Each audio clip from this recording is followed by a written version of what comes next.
네, 우리 찬송가 94장입니다. 찬송가 94장 찬양하겠습니다.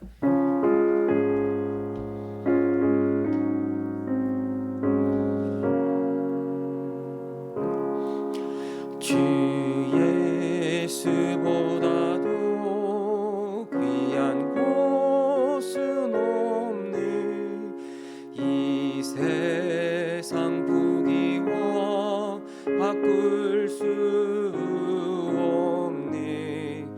영축은 내 대신 돌아가신 그 놀라운 사랑 잊지 못해. 세상 즐거움 다 버리고 세상 자랑 다 버렸네. 주 예수보다도 귀한 곳은 없네. 예수밖에는 없네. 주 예수보다도 귀한 곳은 없네. 이 세상 풍해와 바꿀 수 없네. 이전에 즐기던 세상 일도 주 사랑하는 마음 뺏지 못해. 세상 즐거움 다 버리고 세상 자랑 다 버렸네. 주 예수보다도 귀한 곳은 없네. 예수밖에는 없네. 주 예수보다도 귀한 곳은 없네. 세상 행복과 바꿀 수 없네. 유혹과 핍박이 몰려와도 주 섬기는 내 맘 변치 않아. 세상 즐거움 다 버리고 세상 자랑 다 버렸네. 주 예수보다도 귀한 곳은 없네. 예수밖에는 없네. 아멘. 우리 임마누엘 최경희 집사님이 가장으로 섬기는 임마누엘 가정에 임지윤 집사님이라고 계십니다. 4년 전에 우리 교회 등록하시고 잘 나오시다가 또 서리 집사 직분도 받으셨는데 최근에 집사님이 두통이 많이 심해져서 병원에 가보고 또 큰 병원에 가서 검사를 받아봤는데 그 근긴장 이상증, 그래서 이 약간 입도 조금 돌아가고 또 눈 신경 쪽으로도 굉장히 이상이 있고 전체적으로 몸의 얼굴 쪽의 근육이 굉장히 정상적이지 않는 그런 상황인데, 이게 근긴장 이상증이라는 그런 병으로 진단을 받았습니다. 이 약물 치료를 받다가 호전이 안 되면 이제 수술을 받아야 되는데, 수술을 받는다 해도 더 이상 나아질 수 있는 그런 가능성이 거의 없는 그런 희귀병이라고 그렇게 이야기를 합니다. 이 병을 향한, 이 고난을 향한 주님의 뜻이 무엇인지 모르겠지만 우리 임지훈 집사님 이 고난 속에서 그 마음이 더 담대해지고 하나님의 평강이 그 마음을 붙잡아 주어서 잘 견디고 인내하고 더 주님을 바라볼 수 있는, 그리고 사람들은 가능성이 없다고 말하지만 우리 주 안에서는 능치 못할 일이 없다라는 걸 확신하고 우리 집사님이 담대하게 아주 평강으로 나아갈 수 있게 해달라고, 그 마음과 생각을 지켜달라고, 그 연약한 몸을 하나님께서 만져달라고, 우리 시간에 임마누엘 가정의 임지윤 집사님 우리 회복을 위해서 우리 함께 기도하겠습니다. 하나님 아버지, 우리 임지윤 집사님 참 연약한 주의 딸 하나님의 사랑으로 불러주셔서 오늘 여기까지 인도해 주셨음을 믿습니다. 원치 않는 병으로 크게 고통당하고 있었는데 또 머리 쪽에 근긴장 이상증이라는 회귀병으로 인하여서 또 많은 어려움을 겪고 있습니다. 그 소식을 들었을 때 그 마음이 무너지고 그 마음이 내려앉고 참으로 이제 어떻게 살아가야 할지 그 막막함 가운데 있었지만, 하나님 이 고난을 통해서 이 역함을 통해서 더더욱 우리 주 예수님을 바라보는 주의 사랑하는 딸이 되게 하여 주옵소서. 하나님의 뜻이, 하나님의 결정이 어디로 갈지는 우리가 알 수가 없사오나, 그러나 믿음의 끈을 놓지 말게 하시고 주의 손을 굳게 붙잡게 하시고, 하나님 결국에는 모든 일을 합력하여서 선을 이루시고 우리에게 가장 좋은 것을 주신다라는 이 믿음을 붙잡고 이 믿음 안에서 한 걸음 나아갈 수 있는 주의 딸이 되게 하옵소서. 허망하고 허탄한 것 의지하지 말게 하시고 오직 하나님만 바라보고 오직 우리 예수님만을 의지하며 담대하게 나아가게 하시고, 하나님 무엇보다 우리 집사님의 마음을 평강으로 지켜주셔서 요동하지 않도록 흔들리지 않도록 주께서 붙잡아 주시기를 원합니다. 담대함을 주시고 하나님 주님을 의지하며 나아가는 주의 사랑하는 딸이 되게 하여 주옵소서. 하나님, 우리 임지훈 집사님 그 모든 사정을 그 누구보다 잘 아시지요. 찾아가 주셔서 그 연약한 몸을 주께서 붙잡아 주시고, 무엇보다 하나님 그 상한 마음, 그 연약한 마음을 주께서 강하게 붙잡아 주셔서 이 세상이 줄 수 없는 진짜 평강을, 진짜 평안을 마음껏 누릴 수 있도록 주님께서 역사하여 주옵소서. 하나님, 수많은 믿음의 사람들이 환난과 고난 앞에서도 요동하지 않는 마음의 담대함과 평안을 가졌사온데, 주의 사랑하는 딸에게도 이 세상에서 얻을 수 없는 하늘의 평강으로 충만케 해주셔서 그에게 닥친 여러 가지 크고 작은 환난들을 넉넉히 감당하며 나아갈 수 있도록 인도하여 주옵소서. 주님이 함께해 주실 것을 믿습니다. 감사드리며 우리 주 예수 그리스도의 이름으로 기도합니다. 아멘. 네, 우리 말씀 보겠습니다. 고린도전서 2장입니다. 고린도전서 2장 우리 한 절 말씀 보겠습니다. 6절 말씀. 고린도전서 2장 우리 6절 말씀. 우리 한 절 말씀 함께 읽겠습니다. 그러나 우리가 온전한 자들 중에서는 지혜를 말하노니 이는 이 세상의 지혜가 아니요 또 이 세상에서 없어질 통치자들의 지혜도 아니요. 아멘. 이 바울이 고린도 교회, 고린도 지역의 사람들에게 복음을 전할 때 이 바울은 사람들에게 매력적인 사람이 아니었습니다.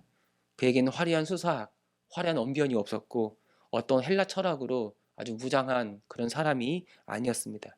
반대로 바울은 그 사람들 앞에 굉장히 약한 모습으로 나아갔습니다. 그런데 그 약함 속에서 하나님의 능력, 하나님의 지혜가 나타난 거예요. 바울이 예수님의 그 십자가 복음을 전할 때 성령께서 역사하시고 사람들은 그 복음을 듣고 믿고 또 구원받는 하나님의 능력을 경험하게 된 거예요. 그래서 바울이 그 약함 속에서 하나님의 함께 하심을 경험하고 하나님을 두려워하고 떨었다라고 고백하는 거예요. 그 약함 속에 하나님의 구원과 하나님의 능력과 하나님의 지혜를 경험하게 된 거고, 그 하나님의 거룩함 앞에, 하나님의 그 전능하심 앞에 아주 경외함으로 설 수밖에 없었던 겁니다. 바울이 무엇을 말하는가? 우리를 구원하는 하나님의 능력은 이 세상의 지혜, 사람들의 지혜로 오는 게 아니라 그 하나님의 지혜는 오직 복음으로, 그리고 복음 가운데 충만한 하나님의 지혜로 온다는 것을 바울이 선포하고 있는 거예요. 복음, 우리 주 예수 그리스도의 복음, 우리 주 예수 그리스도의 십자가 이 복음, 이 복음이 우리를 구원하는 하나님의 능력이 되는 거예요. 그토록 사람들이 어리석은 것이라고 여겼던 그 십자가 복음, 그렇게 약해 보였던 그 십자가 복음, 심지어 이 복음을 전하는 바울조차도 사람들 앞에 굉장히 연약한 사람으로 나아가는 그런 인생이었는데, 바울이 이 복음을 선포할 때 구원을 베푸시는 하나님의 능력이 나타나게 된 거예요. 심지어 이 복음을 듣고 구원받은 고린도 교회 성도들 사람들, 이들은 어떤 사람들인가? 그들 역시 약하고 미련하고 아주 천한 사람들이었어요. 세상에서 별 볼 일 없는 인생, 가치 없는 인생, 사람들이 거들떠보지도 않는 그런 아주 그냥 버림받던 그런 사람들이었어요. 그런데 이들이 복음을 듣고 구원을 받아 이 영광스러운 하나님의 자녀가 되는 큰 복을 누리게 되었는데, 우리는 이걸 볼 때마다 우리를 구원하는 하나님의 그 복음의 능력이 얼마나 대단한 것인가를 보게 되는 겁니다. 이 모든 오늘 읽었던 이 6절의 말씀은 이 바울을 비롯한 이 고린도 교회를 거쳐간 지도자들이 전했던 그 지혜가 무엇인가? 지혜가 무엇인가? 그걸 우리에게 다시 한번 말하고 있습니다. 6절에 보니까 이 6절에 등장하는 그러나 우리가라고 말할 때 우리는 이 바울을 비롯한 고린도 교회를 지나갔던 여러 사역자들, 그러니까 바울, 베드로, 아볼로 등 그런 사역했던 지도자들을 가리키는 거예요. 이들은 무엇을 전했는가? 바울이나 베드로나 아볼로나 또 다른 지도자들이 다른 걸 전한 게 아니라 동일한 것, 동일한 복음, 하나님의 지혜로서 그 예수님의 십자가 복음을 이들에게 전한 거예요. 그리고 이 사람들이 그 복음을 들었을 때 이 신자들은 그걸 믿었잖아요. 이 믿은 이 사람들을 바울이 뭐라고 말하냐면 온전한 사람들이다라고 말하는 거예요. 우리가 온전한 자들 중에서는 지혜를 말하노니, 이 온전한 자들은 예수님의 복음을 듣고 믿는 하나님의 사람들, 바로 그들을 온전하다라고 말할 수 있습니다. 이 온전한 사람들은 이 복음을 듣고 복음을 믿고 그리고 성령을 받아서 하나님의 자녀가 된 사람들이에요. 그래서 여러분, 모든 신자들은, 모든 성도들은 하나님 앞에서 온전한 하나님의 사람이라고 말할 수가 있어요. 여기서 말하는 온전함이란 게 어떤 완전함을 가리키는 게 아니에요. 약간 이 온전함의 반대말이 무엇이냐면 어린아이. 그러니까 어린아이와 대조된 그런 성숙한 자, 어른, 장성한 자라는 걸 가리키는 거예요. 그러니까 성도들 가운데 어떤 특별한 은사를 가져서 다른 성도들을 이끌어가는 그런 특별한 은사를 가진 사람을 온전한 사람이다라고 말하는 게 아니라, 그저 예수를 믿고 성령을 받아 하나님의 자녀가 된 모든 신자들은, 모든 사람들은 하나님의 온전한 사람이다라고 말하는 거예요. 그래서 이 온전한 사람들은 지혜가 무엇인지 알고 있어요. 우리 주 예수 그리스도의 십자가가 우리를 구원하는 하나님의 지혜요, 하나님의 능력이라는 걸 알고 있어요. 그리고 그들은 이 복음을, 이 지혜로운 복음을 다른 사람들에게도 전할 수가 있는 거죠. 여러분, 이 말 자체가 우리가 복음을 다른 사람들에게 전할 때 어떤 특별한 가르침의 은사가 필요하지 않다는 말은 아니에요. 이 가르침의 은사를 받은 사람들은 다른 사람들에게 훨씬 더 복음을 아주 지혜롭게 잘 전할 수 있겠죠. 그러나 모든 신자는, 그가 예수 안에 있기만 하다면, 모든 신자는 복음 안에서 하나님의 뜻이 무엇인지, 하나님의 지혜가 무엇인지를 아주 분명히 알고 있습니다. 하나님의 뜻대로 살아가는 삶이 어떤 삶인지, 그리고 다른 사람들에게 정말 필요한 것이 무엇인지, 그걸 다 알고 있는 사람이 예수 안에 있는 하나님의 사람이에요. 그래서 그런 의미에서 이 모든 신자들은 예수 안에서 온전하다라고 말할 수가 있습니다. 그런데 이 바울이 지금 이 성도들에게 말하는 이 지혜는 이 세상 사람들이 말하는 이 세상에 속한 지혜가 아니다라고 말하고 있어요. 나는 이 세상의 지혜가 아니요, 또 이 세상에서 없어질 통치자들의 지혜도 아니요.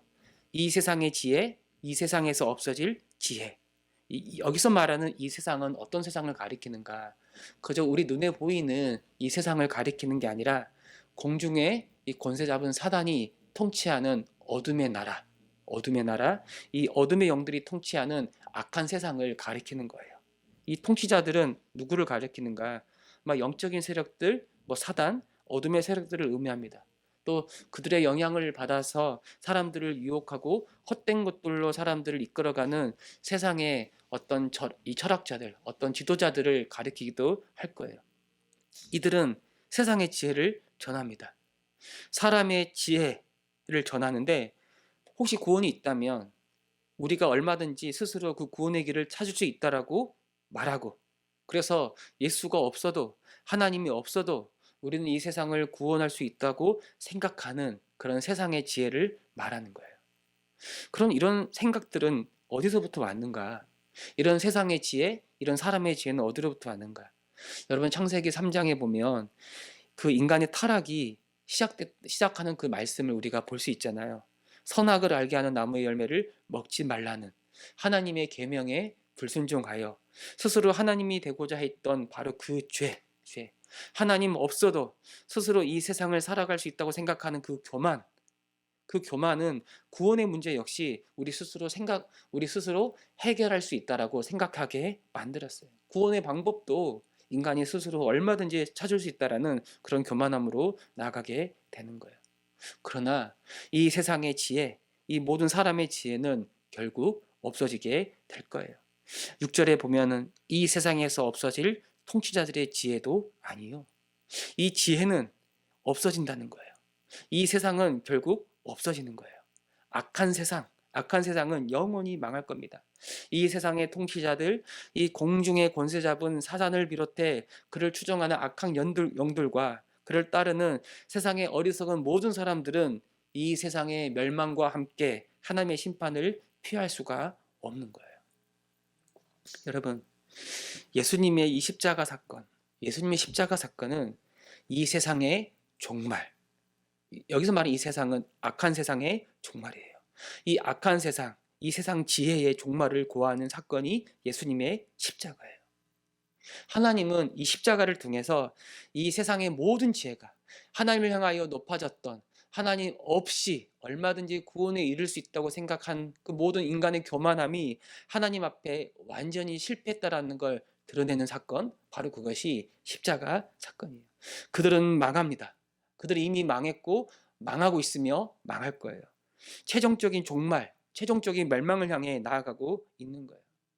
유대인들의 지혜, 헬라인들의 지혜, 그것이 무엇이든 하나님 없이 그들 스스로 구원을 얻을 수 있다고 생각하여 나아가는 이 세상의 모든 지혜는 결국 하나님 앞에 실패하여 영원한 멸망을 피할 수 없는 거예요. 그걸 어떻게 할 수 있냐?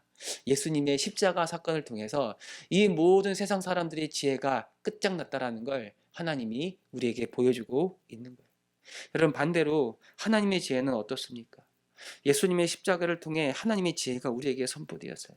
새로운 세상이, 이 악한 세상이 아니라 다음 세상, 이걸 새로운 세상이라고 말하는데, 이 새로운 세상이 예수님의 십자가를 통해서 이 악한 세상을 깨부수고 이 세상을 뚫고 들어온 거예요. 죄와 사망의 권세를 깨부시고 죄와 사망의 종노릇 하는 사람들을 구원해서 새로운 질서, 새로운 세상, 우리는 이것을 하나님의 나라라고 말하죠. 하나님의 나라로 들어가게 하는 거예요. 지금도 이 어둠의 세상은 무너지고 있으며 지금도 하나님의 나라는 이 세상 가운데 임하고 있는 거예요. 언제 이런 일이 시작이 되었는가? 네, 바로 우리 주 예수 그리스도로 말미암아, 그 십자가로 말미암아 이 모든 일들이 시작되었고 지금도 이루어지고 있으며 장차 예수님이 재림할 때 이 모든 일들은 완성되는 거예요. 그래서 이것이 우리 같은 사람들에게 복된 소식, 정말 기쁜 소식이 된다고 말할 수가 있습니다. 여러분, 복음을 믿는다, 십자가를 믿는다는 말은 이제 우리가 속했던 그 나라가 바뀐다는 의미를 갖고 있어요. 원래 우리는 망해가는 나라, 이미 망한 나라, 망해가는 나라에 속한 사람이었어요. 어둠의 나라, 세상과 사람의 지혜를 쫓아 결국 망할 수밖에 없는 인생이 바로 우리들이었어요. 그런데 이 십자가 복음으로 말미암아 이 새로운 나라, 빛의 나라, 의의 나라, 생명의 나라, 하나님의 나라에 들어가게 된 거예요. 그 십자가 복음이 바로 우리를 구원하는 하나님의 능력이요, 하나님의 지혜가 되는 거예요. 이 지혜는 결코 없어질 이 세상의 지혜가 아니에요. 우리를 새롭게 하고 우리를 온전케 하고 우리를 거룩하게 하고 우리를 구원하는 능력의 복음. 능력의 지혜가 되는 거죠. 여러분, 우리는 이렇게 예수 안에서 이 복음으로 말미암아 이 하나님의 지혜를 가진 자로서 이미 온전해졌어요. 이미 온전해진 사람이에요. 이미 어른이 되었습니다. 이 장성한 자가 되었는데, 장성한 사람이 되었는데, 혹시 이 세상의 지혜를 따라가고 추구하다가 어린 사람처럼, 어린 아이처럼 무분별하게 막 따라가는 그런 사람으로 사는 것은 아닌가? 여전히 이 세상의 것들에 붙잡혀 세상 사람들처럼 서로 비교하고 세상의 것들로 나를 채우고 그것으로 내가 누구인지를 확인하려고 하는 어리석은 사람으로 살고 있지는 않는가? 아니요. 우리는 그럴 수가 없는 거예요. 이 세상의 지혜, 이 세상의 자랑은 결국 없어질 겁니다. 이미 십자가에서 이 세상의 모든 지혜가 실패했다는 사실을 우리는 그 십자가를 볼 때마다 볼 수 있어야 돼요. 그 지혜와 그 자랑은 헛된 거예요. 헛된 거. 안개처럼 잠깐 있으나 곧 사라지고 마는 거예요. 그러나 하나님의 지혜, 우리 예수 그리스도의 이 복음은 우리를 영원한 삶으로 인도하는 생명의 능력이 되는 거죠. 우리가 무엇을 붙들 것인가? 무엇을 붙들 것인가? 잠깐 있다가 사라지고 마는 헛된 것들에 소망을 두는 어리석은 자로 살 것인가? 아니면 영원한 하나님의 나라, 하나님의 지혜, 그 복음에 내 소망을 두며 살아갈 것인가? 오늘 바울이 이 말씀을 통해서 다시 한번 우리에게 도전하고 있는 겁니다. 하나님, 내 눈을 들어, 내 눈을 열어 주님을 보게 하여 주옵소서. 하나님의 능력, 하나님의 지혜, 우리 주 예수님의 십자가, 그 복음을 보게 하시고 예수 안에서 이미 임한 하나님 나라의 영광을 보게 하셔서 헛된 것들에 우리의 소망을 두지 않게 하옵소서. 오늘 이것이 저와 여러분 우리의 기도가 되기를 바랍니다. 아멘.